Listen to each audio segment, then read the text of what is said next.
Hello everybody, today we're taking a look at the only M14 that I can respect. Of course, those of you who grew up around the same time as I did will understand that this is a close facsimile of the M14 from Call of Duty Black Ops. Ever since I saw the gun in that game, I was not quite obsessed with it, but I thought it was very cool. And as we've been talking a little bit about the history of the gun, I figured, well, we should just go ahead and put one together. So I put one together that's as close as I could get reasonably to a copy of the gun from the game. Of course, after the shooting segment, we'll have a little bit of a tabletop discussion segment. I'll take it apart, so I'll talk about how I got this sort of thing put together, and we'll talk about the couple ways that it's maybe not quite clone correct, but otherwise this thing is a pretty darn close copy of what you ran around with in the game. And today we're just going to do a little bit of shooting with it. Of course, this shooting isn't meant to be like a review, like, is this a good M14? Is this better than this gun or that gun? Because I'm not going to sit here and suppose that it is better than one way or another. However, I will say that having shot a decent number of M1As and M14s in more or less standard configuration, this configuration does have a few pros, a few benefits to it. Of course, with the notable detriment, as we'll talk about, I'm sure, later as we're shooting it. It's now heavy, right? It's now a heavy gun. The M14 was originally meant to shave about 3 pounds out of the Garand, and it did do a decent job of doing that at the cost of then sort of becoming a little bit harder to control and a little bit less comfortable to shoot. Once you add that weight back into the gun, it's all of a sudden a really nice shooting rifle again, which is just sort of that cyclical pattern of military rifle development that we've seen time and time again. So without further introduction, we'll start here at about 35, 40 yards and just slap a little bit of steel with it, maybe back up to 100 yards and see what good the bipod is. You can't use the bipod in the game, but it's meant to be a Harris bipod, and of course I've got a Harris bipod on the gun. It's a pretty decent bipod, so we'll do a little bit of shooting at 100 just to sort of show off how that works. And as mentioned, we'll have a tabletop discussion section after the shootings. We'll briefly discuss how an M14 works, and then of course show you how this clone build sort of came together. Now, one important caveat that I'd like to get out of the way is that I am left-handed and I cannot run an M14 right-handed to save myself. So, those of you that are used to the game, right, of course you shoot it right-handed in the game. So we will be breaking immersion just a little bit for that, but otherwise it handles pretty much just like the game. Of course, this is a new stock, and so the mag fits very, very tight into there, but otherwise it's just like you're sort of used to seeing. But we'll go ahead, maybe run across the steel left to right and then right to left.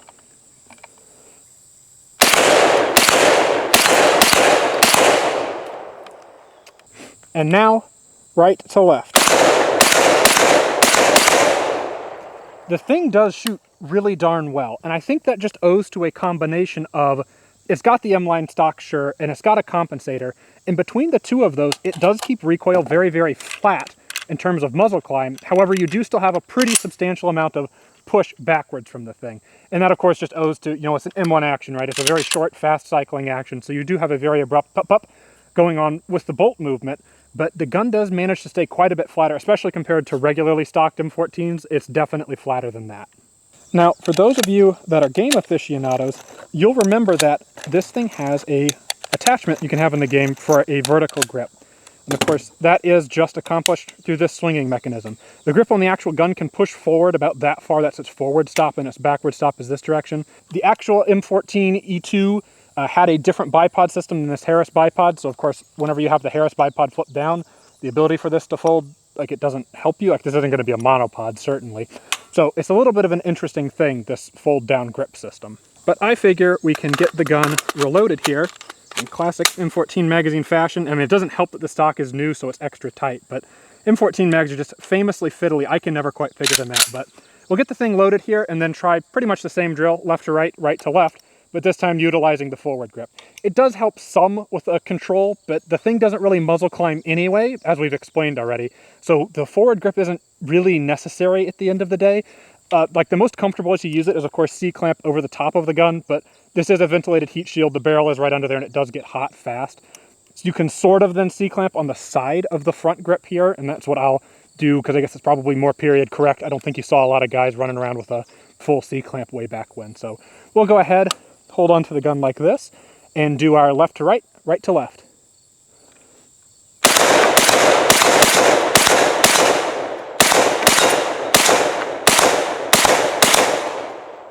There we go, and just like that, we're out of ammunition. Of course, locks open on empty, there with the good old M14. And there is no bolt release, right? I guess you can sort of try to pry up on this, but it's very, very difficult. The M14 is meant to be a charging handle rack to send the bolt home. There's no AR-15 style system where you can just press up on the opposite direction on this paddle to get to release.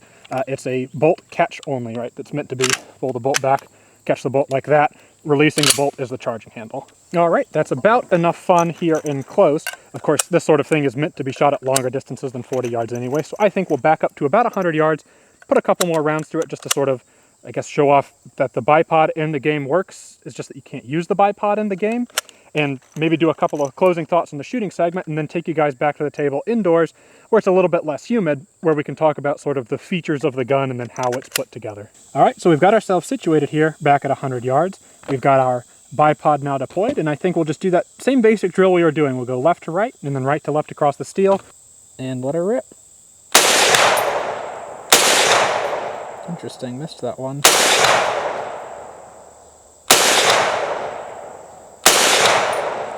Might be pulling those low, I'm not entirely sure. Yep, that's what I'm doing. There we go. And now we'll chase those back, going from the right to the left.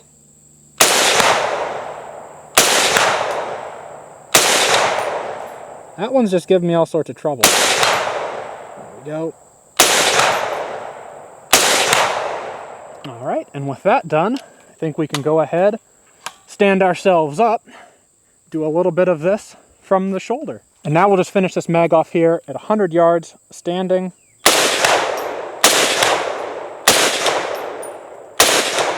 I'm below that target every darn time I shoot at it. There it is. Hold that one off to the right. Anyway, that's about how this thing shoots here at 100 yards. It really is a pretty darn smooth shooting gun. I'm not going to say that this gun ends up making me like the M14, but it does make me hate it less, if that makes any sense. It's just such an interesting thing. And I guess we didn't really get to show off or use. It does have the shoulder thing that goes up. This isn't very practical and doesn't, I guess maybe really where this comes into helping you is automatic fire from the prone position. It will help keep the gun on your shoulder more because otherwise it will want to walk left and right to come off of it. Really, that's probably where that's most useful. In semi-auto fire, I don't know that it ever actually helps with anything besides looking cool. And then, it gets to be the shoulder thing that goes up, right? It's cool simply because of somebody said something dumb once. Anyway, that's enough yapping and sidetracks. Let's go inside and talk about this thing in a little bit more detail. Now, jumping right into things, the gun in the game has a very strange-looking stock. It's more or less an M14E2 stock. The M14E2 was the pistol grip and then different bipod than this, but bipod equipped. M14 sort of meant to put it into a BAR-style automatic rifle roll and or to optimize the full auto capability of the rifle, because of course it's certainly no secret that the M14 itself had select fire capability and wasn't particularly useful in that select fire mode. So they tried to make a variant that maximized that mode without it being the M15, so without it needing a different barrel and a different set of parts. More or less a dress-up kit for a standard M14 that would make it more useful in that automatic fire roll. Spoiler alert, it wasn't particularly good, but the M14 in Call of Duty Black Ops has that pistol grip stock. And while you can find original M14E2 stocks, they're kind of expensive and they all look correct, right? They don't have this sort of ugly light coloring to them. However, Sarco makes a reproduction stock, which is the wrong kind of wood and it's made in India, but I thought this would be perfect for this project because it comes unfinished. So I was able to just lightly oil the stock with about 10 coats of linseed oil, eventually switching to true oil for the top coats. And it gives a very, very close representation to what you have in the game. It's an almost yellow colored wood. It's a very, very light orange, maybe a very dark yellow coloration that the wood has to it. Of course, you can stain these stocks and get them to look a little better, but I was trying to get as close as I could to the game, and I think that this did a pretty decent job. Now, as an attachment in the game, you have this vertical grip that folds down. This was an integral part of the M14E2 in the game. It's an attachment whenever you put the grip to reduce recoil that gives you this particular forward grip. It's rounded in the front and not rounded on the back, and it makes it incredibly comfortable to C-clamp, but of course that was not the style of the time. It was sort of intended that you would just wrap your whole hand around it, and is not particularly ergonomic just to wrap up like that. Now, moving to the back of the gun, we have a cheek riser. This is just something that I printed. The cheek riser that you have in the game doesn't have any hardware to sort of facilitate adjustment. It's really just a black patch blobbed onto the stock. So I did a very similar thing here. It's just a 3D printed patch blobbed onto the stock to sort of give it the same look. And I guess it really does give you maybe like a 1/10 of an inch of cheek rise overall, certainly not very much.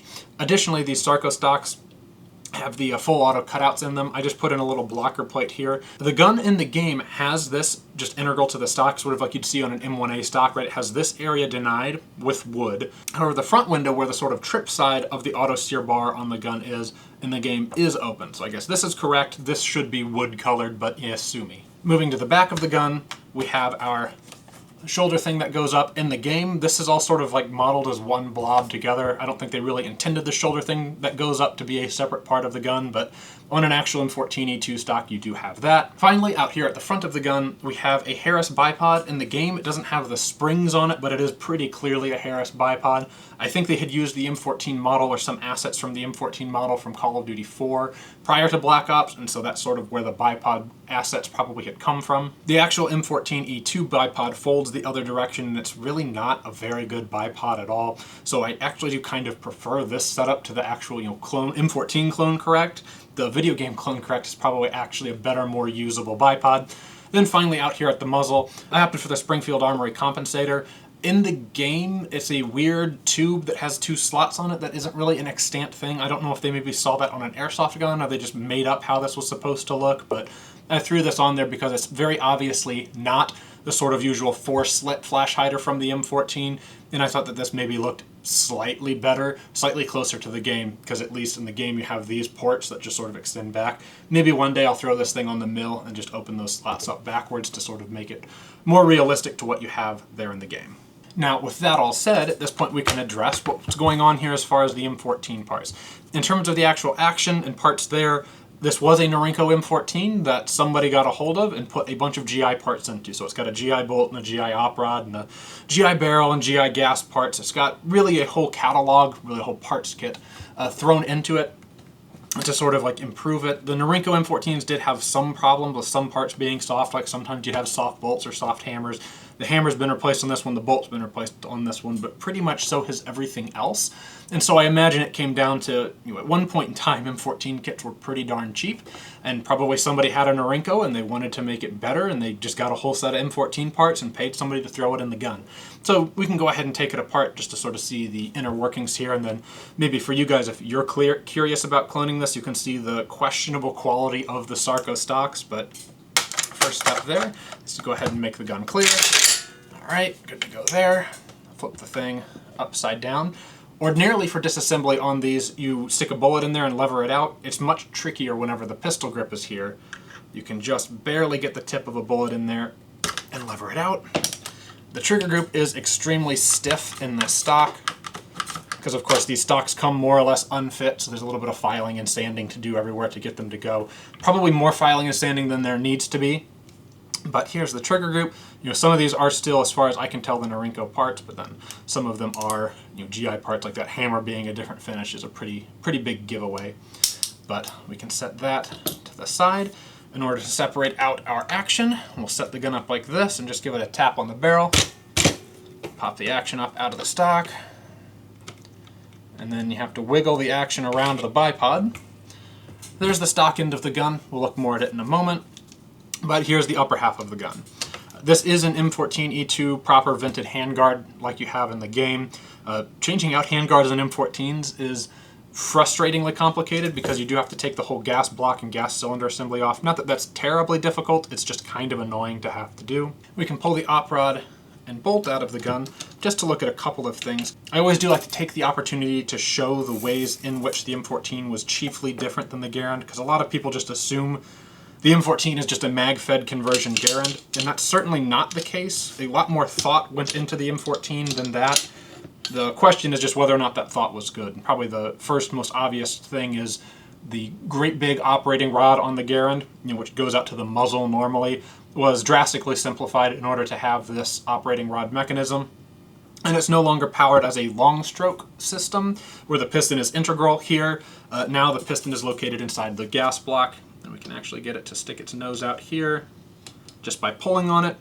And that piston is now a short stroke system where gas is bled off the barrel into the body of the piston, and then gas fills a cylinder that pushes the piston rearwards, and as the piston moves rearwards, it shuts off its gas connection to the barrel. This was known as the white cutoff gas piston system, and the thought was that it would be self-metering. As we sort of talked about in the M14 development video, this doesn't actually work. This was sort of pseudoscientific nonsense. It's self-metering, and sure it cuts itself off.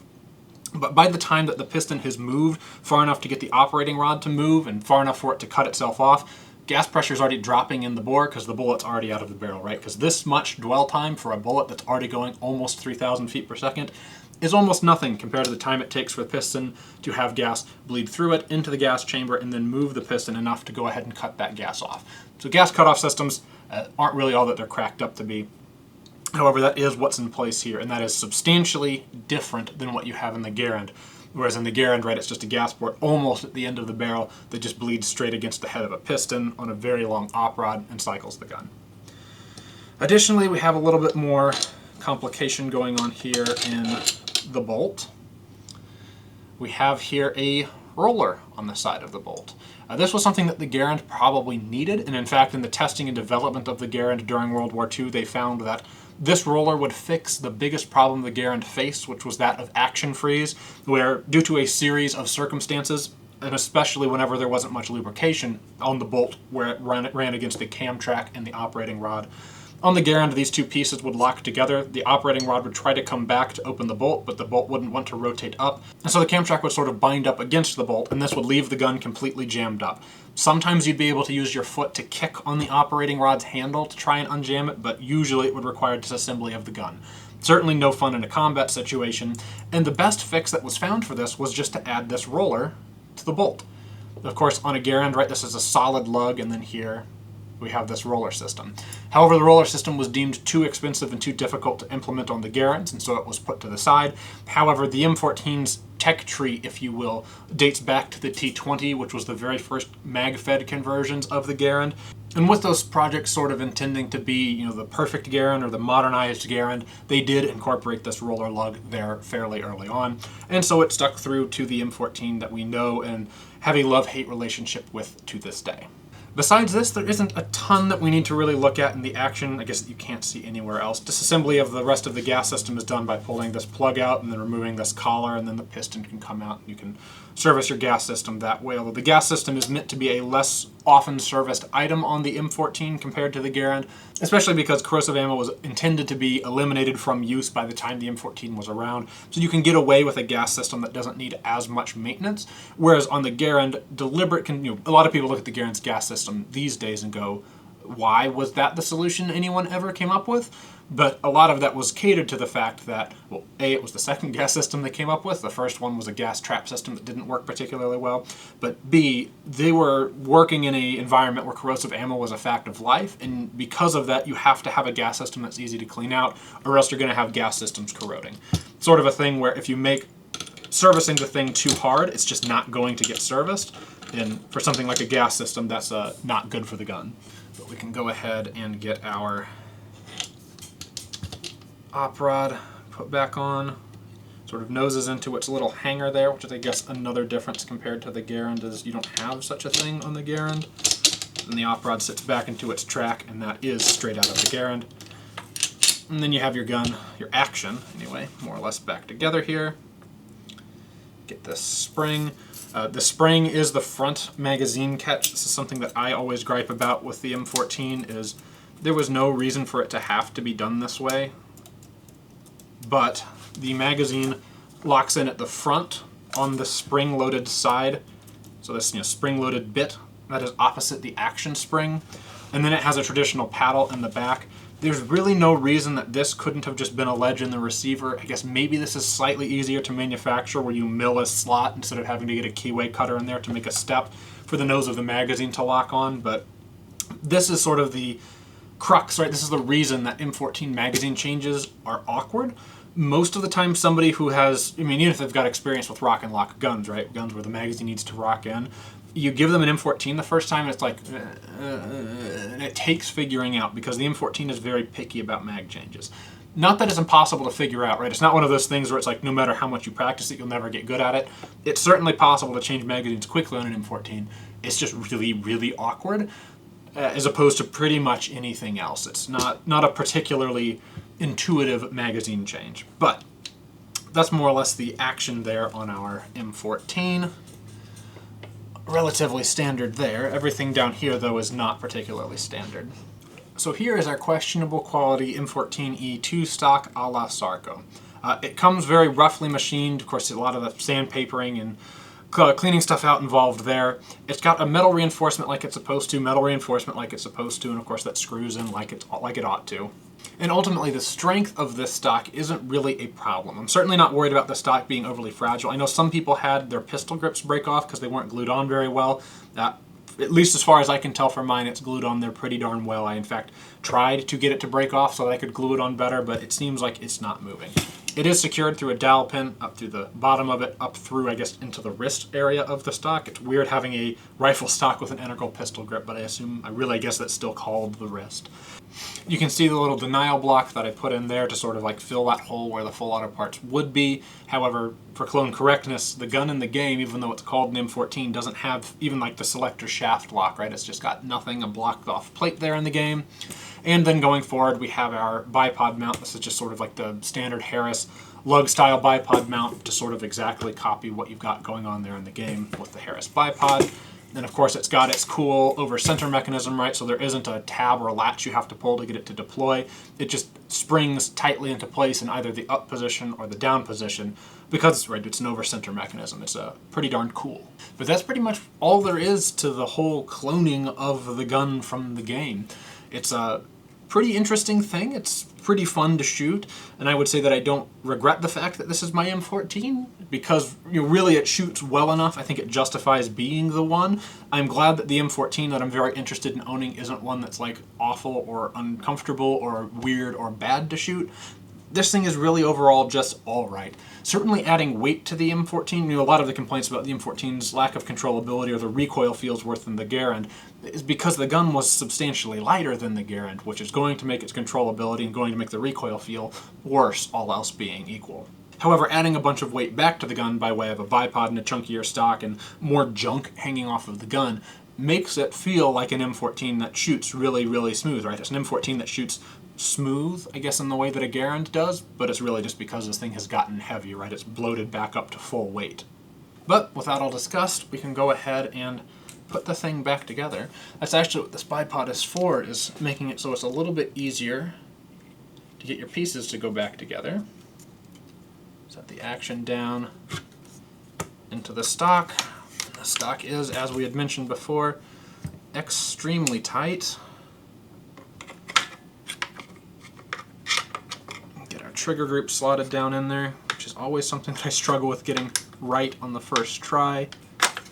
But with the trigger group slotted on, you just push it down like usual until it snaps into place.